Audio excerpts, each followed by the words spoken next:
जोहार, नमस्कार। सर्वप्रथम नव वर्ष की ढेर सारी शुभकामनाएं, मंगल कामनाएं। चैत्र नवरात्रि की भी शुभकामनाएं, मंगल कामनाएं। आज के इस प्रेस वार्ता में आप सबका एक बार पुनः अभिनंदन है। आज समाचार पत्रों में आप लोगों ने यह न्यूज़ देखा होगा, हाई कोर्ट ने नगर निकाय चुनाव को रोकने वाली सरकार की मांग की याचिका को खारिज किया है। आप सबको जानकारी है 2023 में लगभग 48 नगर निकाय, 9 नगर निगम सहित पूरे झारखंड प्रदेश में है, जिसके चुनाव ये सरकार नहीं करा रही है। एक जनहित याचिका दायर करने के बाद श्रीमती रोशनी खालको जी के द्वारा उस पर कोर्ट ने संज्ञान लेते हुए जनवरी के महीने में यह कहा था राज्य सरकार को कि 3 हफ्ते में आप जो है चुनाव की अधिसूचना जारी करके हमें खबर करिए। लेकिन यह राज्य की सरकार जो भ्रष्टाचार को अपना मूल मंत्र बना के रखी हुई है, जो कोर्ट में भी गलत एफिडेविट, झूठा एफिडेविट दे करके कोर्ट को भी गुमराह करता है, इस सरकार ने उस 3 हफ्ते के कार्यकाल को पार करके फिर यह चुनाव ना हो इसके लिए याचिका दायर की थी, जिसे कोर्ट ने खारिज करते हुए इन्हें लताड़ा है और कहा है कि जल्दी से इसको करवाइए। ये पिछड़े का बहाना बना रहे हैं, ओबीसी की बहाना बना रहे हैं। इनको पहले से मालूम था कि जो ट्रिपल टेस्ट है वो ट्रिपल टेस्ट कराने के बाद भी हम चुनाव करा सकते हैं, लेकिन उस दिशा में इस सरकार ने कोई पहल नहीं की। अभी इन्होंने कहा है जो पिछड़ा आयोग इन्होंने बनाया है वही इस काम को करेगा।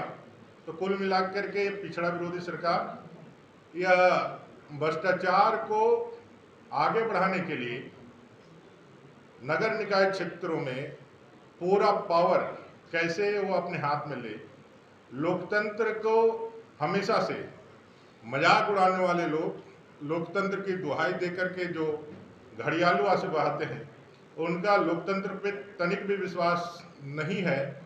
यह बात हम लोगों ने पहले भी कई बार उदाहरणों में देखा है, वो चाहे इमरजेंसी हो, चाहे वे झारखंड के अंदर पंचायत चुनाव ना कराना हो। लगभग 20 से ज़्यादा सालों के बाद जब आदरणीय अर्जुन मुंडा जी की सरकार बनी थी झारखंड में, तब पंचायती राज व्यवस्था के तहत पंचायतों की चुनाव करा करके, विकेंद्रीकरण करा करके यहाँ के जो त्रिस्तरीय व्यवस्थाएं हैं संवैधानिक, उसको इन्होंने पुनर्जीवित करने का काम भारतीय जनता पार्टी ने किया था। फिर हम लोगों ने नगर निकाय के चुनाव करवाए थे, स्मूथली कराए थे। धारा 243, अनुच्छेद 243 यह बाध्यकारी बनाता है कि समय पर चुनाव हो, जो सरकार नहीं करा करके एक संगीन अपराध भी कर रही है, और इसके पीछे का मंशा सिर्फ और सिर्फ भ्रष्टाचार है। और हम सब लोग जानते हैं कि भ्रष्टाचार के सारे ऐसे जनक लोग आज मोदी जी के भ्रष्टाचार के विरुद्ध जीरो टॉलरेंस की कार्रवाई से इतने डरे हुए हैं, पूरे देश के अंदर एक गठबंधन बना करके एक दूसरे को चोर चोर मुसेरा भाई जैसा मदद करके एक दूसरे के आंसू पोंछने का और एक दूसरे का कंधा में कंधा मिला करके एक आभा मंडल तैयार करने का भी प्रयास कर रहे हैं। कुल मिलाकर के इस राज्य सरकार को 2024 के आम चुनाव में जाना ही है। उससे पहले 14 की 14 लोकसभा सीटें और गांडे की सीट जीत करके इस सरकार को एक ट्रेलर दिखाने का काम झारखंड की जनता करेगी।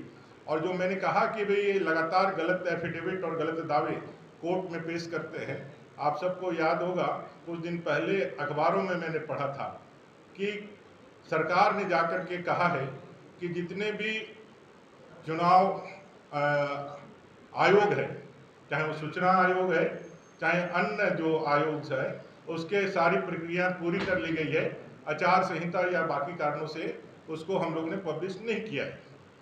मैं एज ए नेता प्रतिपक्ष है उसका मेंबर हूँ, और मैं आपको कहना चाहता हूँ कि उनका जो दावा है वो पूरी तरह से भ्रामक है, क्योंकि कोई भी इस तरह का कार्रवाई संपूर्ण नहीं हुआ। एक ही बैठक हुई थी, वो बैठक में चीज़ें तय हुई थी कि 22 जनवरी से पहले चुनाव आयुक्त का जो वैकेंसी निकाल दिया जाएगा और निकाल करके जनता के बीच से फिर से वापस लेकर के हम करेंगे। तो सरकार जो है संवैधानिक जितने भी पोस्ट है, जितने भी पद हैं जिससे भ्रष्टाचार को अंकुश लग सके, उन सारे चीज़ों को शिथिल करना चाहती है, उसको स्थूल मात्र बना करके रखना चाहती है, ताकि इनके ऊपर अंकुश की जो भी कार्रवाइयाँ हैं वो अंकुश की कार्रवाइयाँ हट जाए और ये सरकार आगे बढ़ करके अपना जो है भ्रष्टाचार को पूरी तरह से कामयाब कर सके और भ्रष्टाचार के माध्यम से अपना धन।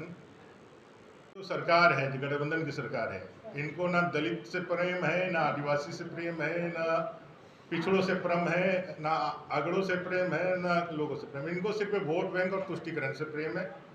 ये सिर्फ और सिर्फ वोट बैंक की राजनीति करते हैं और इसीलिए थाली के सामने थाली में खाना परोस करके जिस तरह से इन्होंने दलितों का अपमान किया था इस रांची के अंदर, वो दलित भाई भूला नहीं है। ये किसी के साथ न्याय नहीं करते हैं, ये सिर्फ और सिर्फ राजनीति करते हैं और राजनीति के लिए किसी को भी अपमानित करने से ये पीछे नहीं हटते हैं। आज पूरे झारखंड के अंदर इनका जो कार्रवाई है, काम है, वो सब लोगों ने देखा है और इसका 100% जान के रखिए कि झारखंड की जनता सही समय पे बैलेट ही सबसे अच्छा तरीका है इनको जवाब देने का और बैलेट में सब लोग तैयार हैं। 14 की 14 सीटें जीत करके इसके ऊपर एक तगड़ा तमाचा देने के लिए जनता तैयार है। धन्यवाद।